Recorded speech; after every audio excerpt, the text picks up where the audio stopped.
అభివృద్ధి అంటూ ఏదీ లేదు ఈ కూటమి ప్రభుత్వానికి. అందుకనే ప్రజా సమస్యలు చర్చించాల్సిన మహానాడు వేదికని రాజకీయ నిందల వేదికగా మార్చేశారు.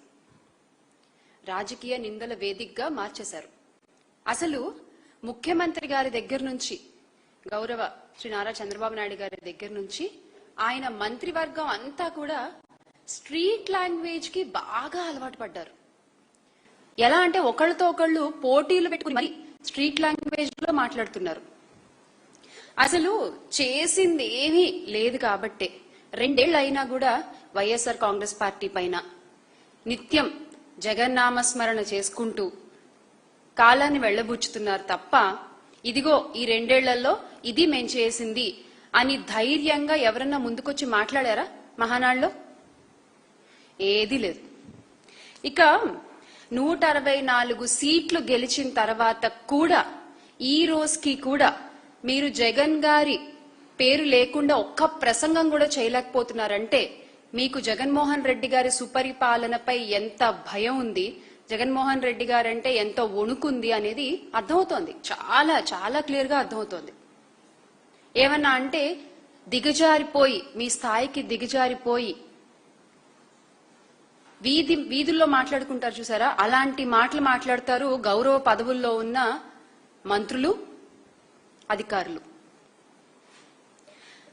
ఇక మహిళా రిజర్వేషన్ల గురించి చాలా ఇంట్రెస్టింగ్ టాపిక్ మాట్లాడారు తెలుగుదేశం పార్టీ వర్కింగ్ ప్రెసిడెంట్, గౌరవ విద్యాశాఖ మంత్రి గారు, సకల శాఖ మంత్రి గారు నారా లోకేష్ గారు. ఆయన ఏమంటారంటే మహిళలకు 33% సీట్లు ఇస్తాం అంటూ లోకేష్ గారు ప్రకటన చేశారనమాట. ఈ ప్రకటన కూడా ఒక డైవర్షన్ ప్రకటనే. ఎందుకంటే ఈ రోజున ఎలాగో మహిళా రిజర్వేషన్లు దేశం అంతటా రాబోతున్నాయి. ఆ విషయం మనందరికీ తెలుసు. ముందుగానే వాటి క్రెడిట్ ని దొంగలించే ప్రయత్నం అన్నమాట ఇది. అంటే ఎలాగో దేశమంతా ఈ మహిళా రిజర్వేషన్ బిల్లుపై ఏకగ్రీవంగా ఉంది, అది ముందే మనం చెప్పేశాం అనుకోండి, అది ముందే మన క్రెడిట్ లో పడిపోతుంది కదా అనేటువంటి ఒక ఆలోచన అన్నమాట. అడ్వాన్స్డ్ క్రెడిట్ చోరీ ఇది అడ్వాన్స్డ్ క్రెడిట్ చోరీ by Telugu Desam party working president Nara Lokesh గారు. అసలు మీరు మహిళల గురించి మాట్లాడే ముందు ఎన్నికల్లో మహిళలకు ఇచ్చిన హామీలు ఏమయ్యాయో చెప్పండి. అసలు ముందు వాటి గురించి మాట్లాడుకుందాం. ఆ తర్వాత మీరు మహిళల గురించి, మహిళా రిజర్వేషన్ల గురించి, మహిళల భద్రత గురించి మాట్లాడుతారు. కానీ ఆడబిడ్డ నిధి అన్నారు. 18 నుండి 59 ఏళ్ల వయసున్న మహిళలకి ప్రతి నెల 1500 రూపాయలు ఇస్తాము అన్నారు. 2 ఏళ్లు అయింది. 3 బడ్జెట్లు ప్రవేశపెట్టారు. ఇచ్చింది మాత్రం గుండు సున్నా. ఇచ్చింది గుండు సున్నా. ఇక గ్యాస్ సిలిండర్లు అన్నారు. సంవత్సరానికి 3 సిలిండర్లు అన్నారు. 2 ఏళ్లు అయింది. 6 సిలిండర్లు రావాలి. ఇచ్చింది 1 లేదా 2. ఇక ఫ్రీ బస్సు. ఈ ఫ్రీ బస్ అయితే అసలు ఎంత ఉదరగొట్టారంటే అసలు చివరికి దాన్ని కేవలం ఒక 5 కేటగిరీలకి మాత్రమే పరిమితం చేశారు. ఇక 50 ఏళ్లు దాటిన ఎస్సీ, ఎస్టీ, బీసీ, మైనార్టీ మహిళలకి నెలకి 4000 రూపాయలు పెన్షన్ అన్నారు. ఇచ్చింది మళ్లీ గుండు సున్నా. తల్లికి వందనం అన్నారు. 20 లక్షల మంది పిల్లలకి మీరు కోత పెట్టారండి. 20 లక్షల మంది పిల్లలకి మీరు కోత పెట్టారు ఈ పథకం ద్వారా. ఏంటి మీరు చేసింది మహిళలకి? ఆసరా, చేయూత, ఈబీసీ నేస్తం, కాపు నేస్తం, సున్నా వడ్డీ, జగనన్న తోడు అంటూ ఇలా జగనన్న ప్రవేశపెట్టిన మహిళలకి ఆర్థిక స్వావలంబన కలిగించేటువంటి ఎన్నో పథకాలని మీరు రద్దు చేశారు. ఇది మీరు మీ ప్రభుత్వంలో మహిళలకి చేసింది. ఇలాంటి వాళ్ళు ఇప్పుడొచ్చి మహిళా స్వావలంబన, మహిళా సాధికారత గురించి మాట్లాడితే కామెడీ ఉంది. నిజంగా కామెడీ ఉంది. ఏరు దాటాక తెప్ప తగిలేసే తండ్రి కొడుకుల మాటలు నమ్మేటువంటి పరిస్థితుల్లో ఈ రోజు రాష్ట్ర ప్రజలు లేరు అన్న విషయాన్ని ముందు ముఖ్యమంత్రి గారు, తర్వాత సకల శాఖ మంత్రి గారు గుర్తించాలి, గుర్తుపెట్టుకోవాలి. ఎవ్వరూ నమ్మట్లేదు ఈ రోజున మీ మాటలు. ఏ ఒక్కరూ నమ్మట్లేదు.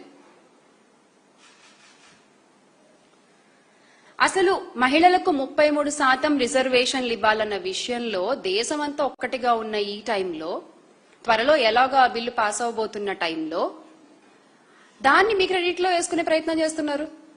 అసలు నిజంగా మహిళలకు 33% రిజర్వేషన్ అన్నప్పుడు అందరికంటే ముందుగా దాన్ని ఒప్పుకుంది, దాన్ని అంగీకరించింది, దాని పాలనలో ఆచరణలో చేసి చూపించింది మా పార్టీ అధినేత శ్రీ వైఎస్ జగన్మోహన్ రెడ్డి గారు.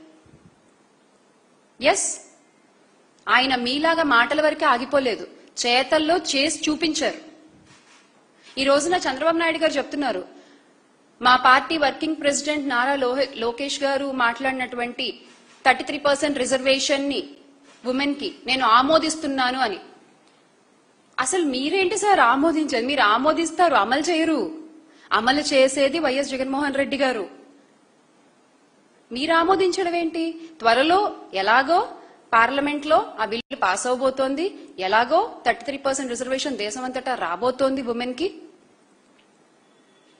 ఈ రోజున మీరు మీ అబ్బాయి కలిసి అదేదో మీ సొంత బ్రెయిన్ చైల్డ్ అన్నట్టు మాట్లాడతారేంటి? వైఎస్ఆర్సీపీ చేసిన అభివృద్ధి పనులు, వైఎస్ఆర్సీపీ హయాంలో తెచ్చినటువంటి ప్రాజెక్టులకి ఎలా అయితే మేము తెచ్చాము అని క్రెడిట్ చోరీ చేసుకుంటున్నారో అలాగే సేమ్ టు సేమ్ ఈ మహిళా రిజర్వేషన్ బిల్లులో కూడా క్రెడిట్ చోరీ చేసే ప్రయత్నం చేస్తున్నారు తండ్రి కొడుకులు ఇద్దరు కూడా. నిన్న మహానాడు వేదికలో అది క్లియర్ గా కళ్ళకు కట్టినట్టు కనిపించింది. అయినా అసలు మీ రాజకీయ జీవితం అంతా కూడా ఇలాగే కొనసాగుతోంది. ఎంతసేపు క్రెడిట్ చోరీ, క్రెడిట్ చోరీ, క్రెడిట్ చోరీ. ఎన్టీఆర్ గారి దగ్గర నుంచి పార్టీ చోరీ, ఆయన మరణానికి కారణమయ్యారన్న విమర్శల మధ్య ఈ రోజున సడన్ గా ఆయన మీద గౌరవం పెరిగిపోయి చెప్పులేసిన సంగతి కూడా మర్చిపోయి ఆయన మీద ఈ రోజు ఆయన మా తాతగారు అంటూ దండలేసి దండాలు పెడుతున్నారు. ప్రజలు ఏవి మర్చిపోరు, ప్రజలు అన్ని గుర్తుపెట్టుకుంటారు. ఇక తర్వాత గొడ్డలి పార్టీ అని మాట్లాడుతున్నారు. గొడ్డలి పార్టీ ఎవరిదండి? ఎవరిది గొడ్డలి పార్టీ? ఎవరు హత్య రాజకీయాలు చేస్తారు? ఎవరు మనుషుల్ని చంపేస్తారు? మొన్న జగన్మోహన్ రెడ్డి గారు కూలంకుషంగా, చాలా నిశితంగా, వివరంగా ప్రతి ఒక్కటి వివరించిన తర్వాత మీరు ఇన్నాళ్లు చేసినవన్నీ అబద్ధపు విమర్శలు అన్న విషయం ఈ రోజున కొత్తగా ఓటు హక్కు రాబోయే న్యూ ఓటర్ కి కూడా క్లియర్ గా అర్థమైంది, క్లియర్ గా తెలుసుకున్నారు ఈ రోజున యూత్ అంతా కూడా. నిజంగా జరిగింది ఇది అన్న విషయం మన జగన్మోహన్ రెడ్డి గారు క్లియర్ గా వివరించిన తర్వాత ప్రతి ఒక్కళ్ళకి అర్థమైంది. నిజంగా మీ మనస్సాక్షికి అట్లీస్ట్ నిజాయితీగా ఉండి నిజం చెప్పండి, ఎవరివండి హత్య రాజకీయాలు? ఎన్టీఆర్ గారి మరణానికి కారకులు ఎవరు? ఎన్టీఆర్ గారి మరణానికి వంగవీటి రంగా గారు ఎలా చనిపోయారు? మల్లెల బాబ్జీ గారు ఎలా చనిపోయారు? పింగళి దశరథరామ్ గారు ఎలా చనిపోయారు? రాజారెడ్డి గారు ఎలా చనిపోయారు? చివరికి వివేకానంద రెడ్డి గారిని హత్య చేసిన హంతకులు కూడా ఈ రోజున ధైర్యంగా రోడ్డు మీద ఎలా తిరగలుగుతున్నారు? మీ అండదండ వల్ల కాదా?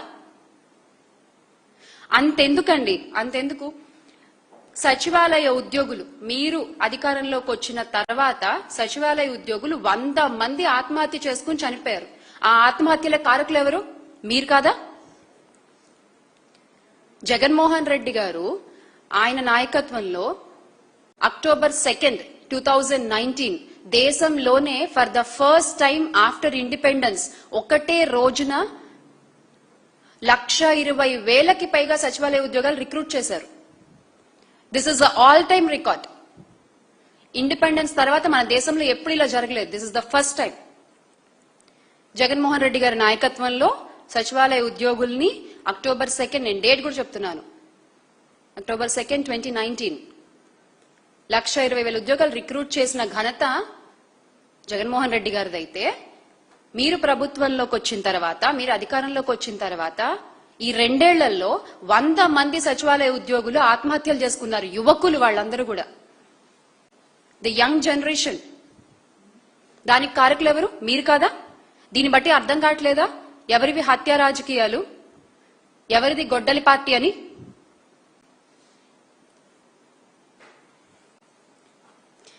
ఈ ప్రభుత్వం వచ్చాక రెడ్ బుక్ పాలనతో వైఎస్ఆర్సీపీ నాయకులపై, కార్యకర్తలపై దాడులు పెరిగాయి. దాదాపుగా 21 మంది రాజకీయ హత్యలకు గురయ్యారు. ఇప్పుడు చెప్పండి ఎవరిది గొడ్డలి పార్టీ? మాటలు మాట్లాడడం కాదు, ఇవాళ రేపు ప్రతి ఒక్కటి విత్ ప్రూఫ్ అందరికీ అందుబాటులో ఉన్నాయన్న విషయం గుర్తుపెట్టుకుని మాట్లాడాలి మాట్లాడే ముందు.